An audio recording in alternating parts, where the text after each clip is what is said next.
Puntahan naman po natin ang mga balita sa Metro Manila. Nakasagi ng enforcer ang sinitang SUV na dumaan sa EDSA busway. Sa video, kitang humarurot palayo ang SUV at natamaan pa nga ang kamay ng enforcer imbis na tumigil ito.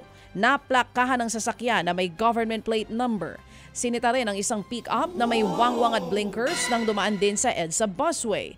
Tumigil ang sasakyan at ayon sa driver, nag-e-escort daw siya ng isang kongresista. Tumakas naman ng driver ng hanapan ng lisensya. Makakatanggap naman ng show cause order ang mga may-ari ng tumakas na sasakyan. Patay sa pananaksak ang isang lalaki sa Quezon City. Base po sa investigasyon, nakaupo lang sa tricycle nang lapitan ng hindi pa nakikilalang salarin ng suspect. Nakapaglakad pa raw ito ng halos 10 metro at nakahingi ng saklolo bago bumulagta. Isinugod sa ospital ang biktima pero idineklara ring dead on arrival. Nakuha sa crime scene ang kutsilyo na ginamit sa krimen.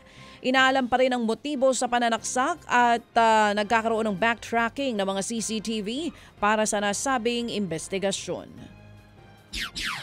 3 bahay naman ang natupok sa Mindoro Street sa Sampaloc sa Maynila. Binomba ng tubig ng fire truck ang nangangalit na apoy. Naagapan naman ang gumapang na apoy sa mga kadapipang bahay. Naapula rin ito makalipas ang higit 1 oras. Sa kabuuan, 7 pamilya ang apektado ng sunog sa Sampaloc. Wala namang nasaktan at iniimbestigahan pang sanhi nito.